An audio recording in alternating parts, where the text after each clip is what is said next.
There isn't many teams in the NHL that come as spicy as the Washington Capitals for a fantasy hockey breakdown. We're going to do just that on today's episode and make sure you know what to do with these caps. Let's get this paper.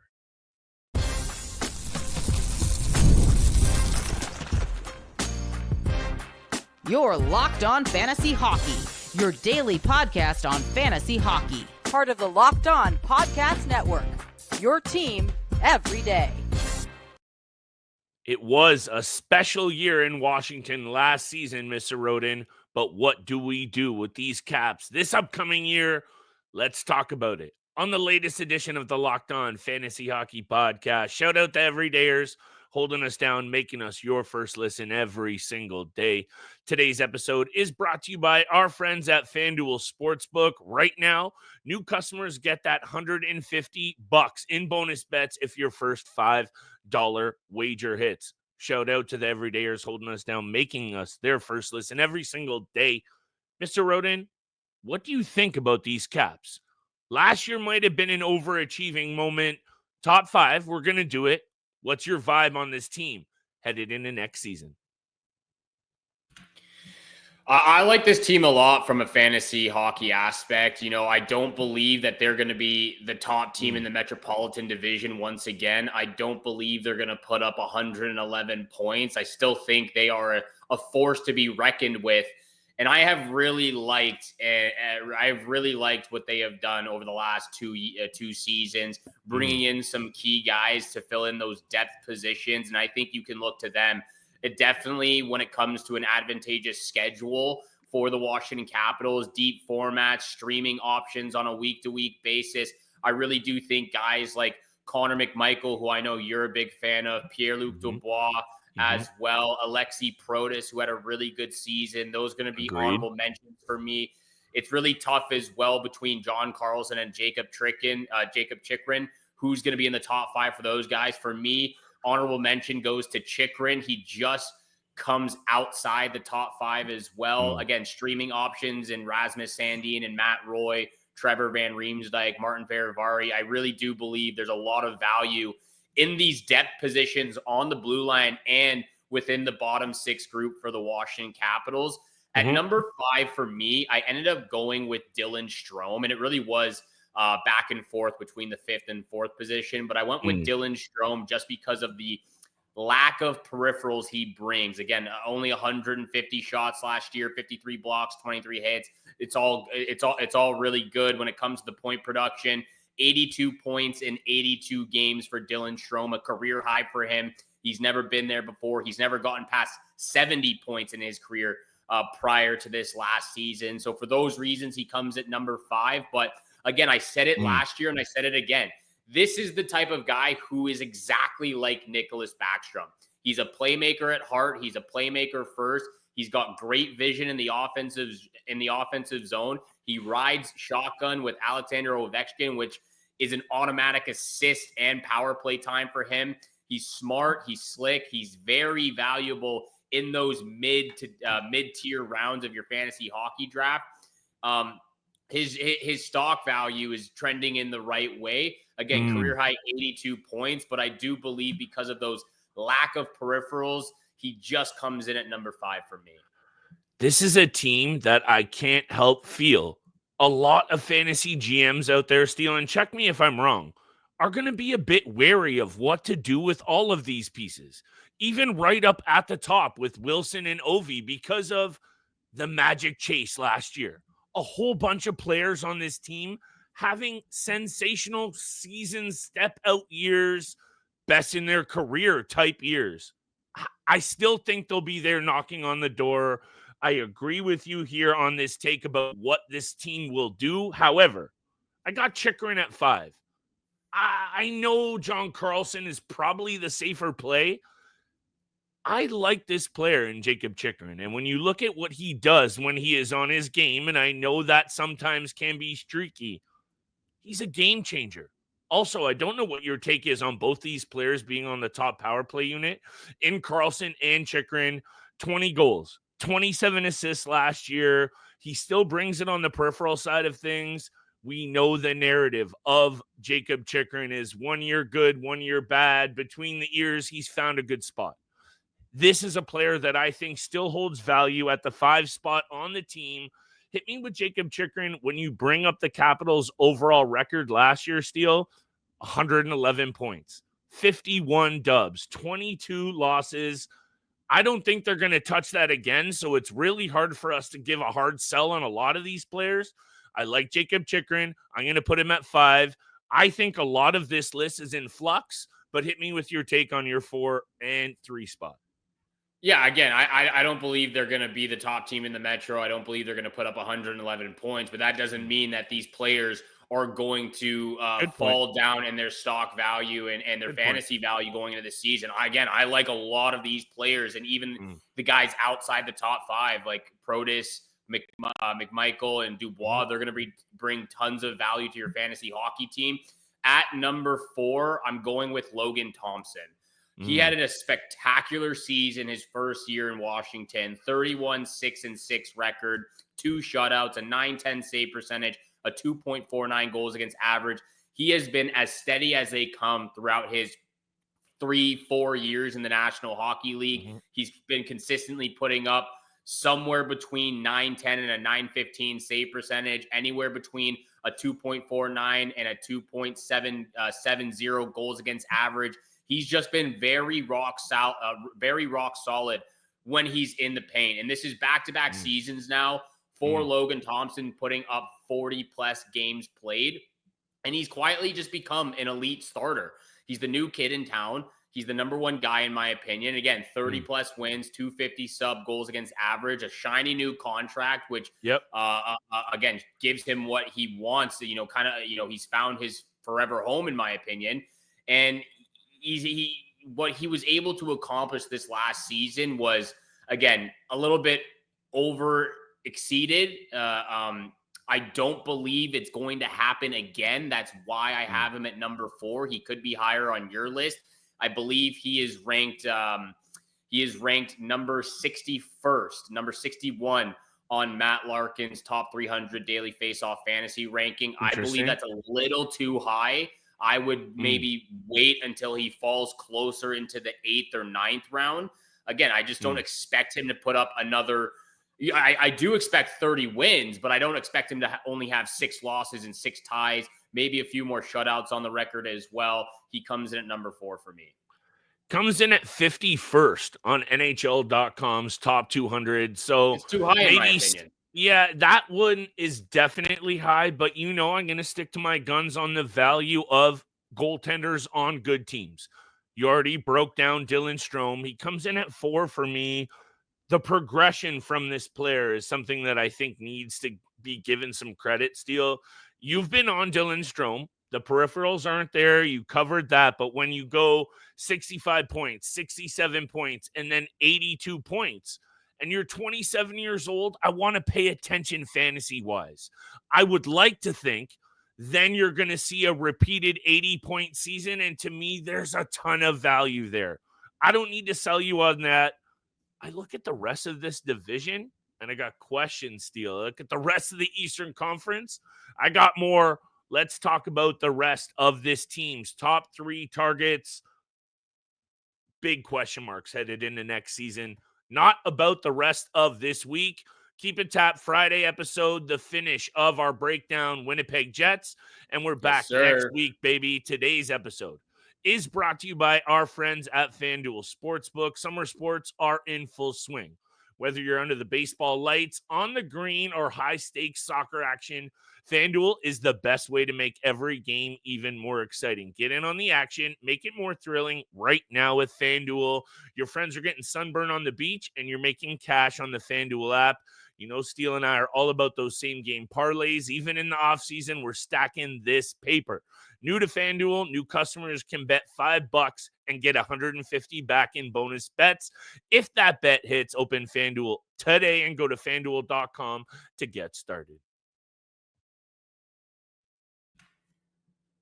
And thank you so much for staying locked in and locked on the Fantasy Hockey Podcast, Boom. making it your first listen every single day. We appreciate you out there. We love you out there. Share with your friends and family. It only takes 1 second to hit that subscribe button. It really does mean the world to us to see all of our listeners support. Thank you for all of that. Over to you, Flip Livingstone, my friend. Who comes in at number 3 on your top 5 list? You know, I talk about how I've been burned in the goaltending market. Perhaps weighing into Logan Thompson and his value as a true number 1 is on the riskier side of goaltenders, but I would like to lean on a player. Look, yes, the goal chase last year for Ovi was huge. It ignited his fantasy value and it gave a really kind of awesome buzz to this Caps team. This is his last year. I think there's still going to be a buzz around this team. Like you said, you're buying into it. So I'm going to buy into Logan Thompson at 3, as a really good starting option. Shout out to the Brock Badgers as well. 1 good year playing university hockey. Let's take in the fact, though, that this team was very quiet still in the offseason market. Basically running back the same club. And what narrative holds true? Ottawa, better, for sure. Montreal, we like a little bit more. Carolina has reloaded. Maybe you expect a bounce back from the Rangers. We haven't even spoken about the Florida teams. This is not all clear cut. So I would throw out these pieces will need to be heard from early and often. Be very careful with what you do with Washington Capitals players. I don't know if you've seen this deal. A lot of fantasy gurus out there saying, stay off these guys, don't reach. And I think that really is a good angle to cover here. Yeah, I think it depends on the players. Again, some of these positioning and rankings on the top 300, I'm a little bit baffled by right now. At number 3, I went with John Carlson. And again, you could go with Jacob Chychrun in this top 5. He makes an honorable mention for me. I just think he's a war general out there. You look at John Carlson, he's still eating big monster minutes, 23, 24 minutes of average ice time, even at his age right now of 35, 36 years old. Still the heart of the Caps D-core, no matter how you look at Chychrun right now and where he's going to be played in the quarterback position. To me, John Carlson is still the power play quarterback, which equals assists galore in the offensive zone. And he is as steady as they come, 50 to 60 points on the back end. I think you can see an uptick in shots in the peripheral categories, only 167 shots last year. I think that can get closer to 175, 190. 131 blocks is down from the year prior of 194. I could see an uptick in that as well as the blocks as well. So to me, even though they run 2 defensemen on the power play, it's going to be John Carlson as the quarterback. He's going to be the one running the blue line up there. He's going to be the one being top dog and top alpha, in my opinion. He comes in at number 3 for me. Interesting that 286 goals scored for this Washington Capitals club last year, Steele. Second best in the NHL, but the power play success didn't translate. 13th best in the NHL. And, we just threw out a bunch of really good teams in the Eastern Conference. You know what gets it done in the postseason. And sure, we're focusing on the regular season. But if this team wants to be considered one of the top dogs in the Eastern Conference, they're going to need to figure that out. And I think a lot of that will have to run through their 2 big D-men on the blue line. At the end of the day, we're going to talk about Ovi in a second, and it probably is this man's season to really show if he's got something left in the tank. Last year, he busted a leg and got it done. We'll talk about it. Washington, for me, Steele, is a team I'm being very careful with overall. I mentioned those underlying metrics. I would also like to mention in terms of shots against per game, when you're trying to get this team on the right side of things, backing them for quality fantasy pieces, I swear I'm going to spit this out. It's concerning. So over to you. I don't know what to say other than I'm staying away from this club for the most part. Yeah, I'm not sure I agree with that. I wouldn't be hesitant on these guys. Look, again, I think separating what the overall team is going to do in the standings to what each individual player is going to do in fantasy hockey is completely different. Good While point. I do believe they're going to fall down the standings, I do believe they're going to be a top 3 team in the Metro. They're not going to put up a 110 or get close to 111 points once again. But fantasy-wise, I think there's a lot to love with this team. And I actually would go as far as saying this is a fantasy gold mine with how much they got going in their top 6 with their blue line core, as well as not just Logan Thompson, but Charlie Lindgren on the back end as well. So there's a lot of players to like.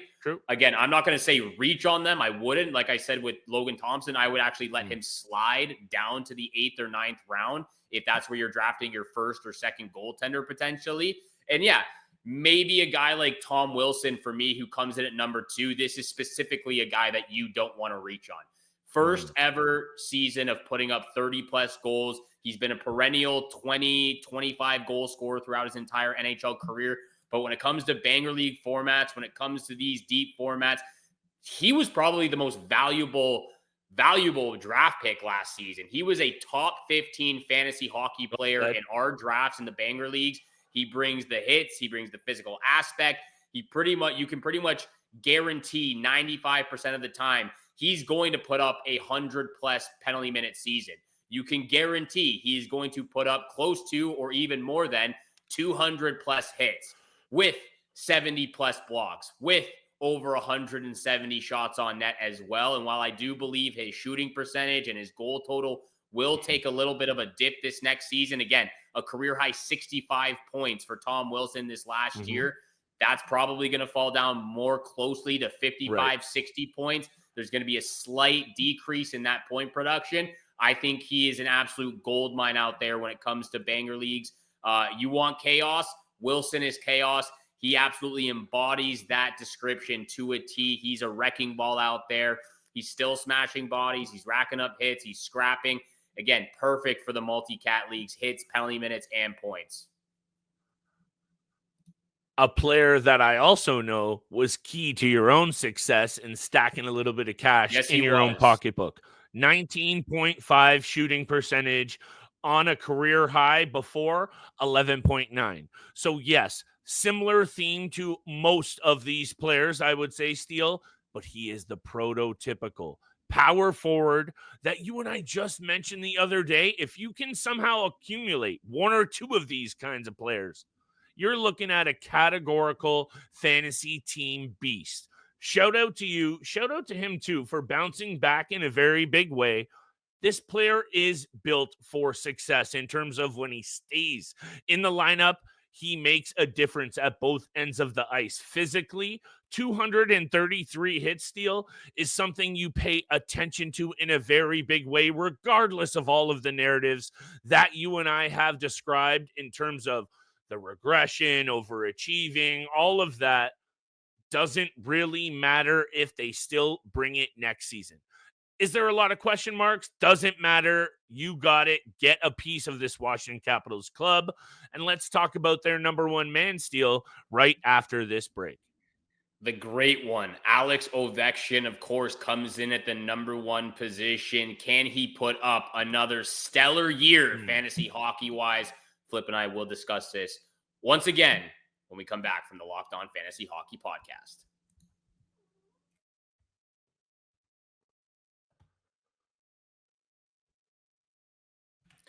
Welcome back to the Locked On Fantasy Hockey Podcast, making it your first listen every single day. Once again, smash that subscribe button, the follow button, share with your friends and family out there. We really do appreciate all that love and support. The great one, or the great 8, not the great one. Close, the great 8. Close. Hey, Close. he beat his goal record this year, so he's getting close to the great one as well. But he continues to just dismantle in the offensive zone. He sits there in his office. He waits for the biscuit, and the biscuit's in the back of the net. He comes in, of course, at the number 1 spot on both our lists. Why do you love this player? Where do you see him getting drafted this season? And what do you project him to finish the year with? I think the 44 goals we saw in 65 games is a safe thing to say will be hard to replicate. But I tried to allude to the fact that, the goal chase was special. You're not going to have all the players on the Washington Capitals on the ice every single time he steps on it, auto feed him the puck. I don't think that really is going to matter too much. in terms of his ability to make game-changing plays. And that's what I meant, Steele. Sure, the record was important. It pushed them forward. It was awesome to watch. He has one more year to make a real run. This guy's a winner. He is a absolute stallion. And I would say, don't forget some of those good young players that we talked about that don't make the top 5, and you reeled me in nicely on this, doesn't exactly mean fantasy goldmine, but it means a really good team. So don't sleep on the fact that Alexander Ovechkin last year still brought 110 hits, Steele. He had a busted leg, came back 237 shots, still chips in with a couple of PIMs. Plus minus, you're in the clear. What an amazing talent that after this year, and if Sid fades out, you know I'm going to have to pour 1 or 2 out and have a couple of tier boy moments. Changing of the guard is coming, but for now, still number 1 in the fantasy targets on this team. Yes, he is, and still most likely the most dominant goal scorer in the National Hockey League, regardless of how you look at David Pastrnak, Leon Draisaitl, and Austin Matthews. Ovechkin just continues to get it done. He's still launching bombs from his office at the age of 40. He's the king of goals. He's the power play monster. Of course, he just passed Gretzky for the all-time goal list and still scores like it's 2008, like he's just starting out. Deadly on the power play, elite in goal-heavy formats. For me personally, I still believe you should be drafting this player early. I'm not saying the first round or the second round, but I think the early third round is where this monster, elite power forward should be getting drafted, because while maybe he doesn't put up 40 plus goals again, which I actually do think he will put up another 40 goal season, and I do believe he will put up another 70 plus points, he's still bringing it on the power play. He's one of the most clutch goal scorers in the game with over 135 plus game-winning goals. He had 7 game-winning goals last season, and that's also with his time on ice going down from 19 minutes down to 17:45. He's put up 4 straight seasons now of 100 plus hits. And actually, that would be going even more if he wasn't injured back in 2020 and 2021, also COVID year. So this player still puts up over 120 plus hits. He puts up over 230 plus shots. And I think those stats can even grow a little bit more if he can get close to the full 82 game season. To me, he's a power forward. He does it all, especially in Banger League formats. I love this player a lot. He was also on my on a few of my teams last season, not the winning one, but he came close in helping me win those championships in the other formats.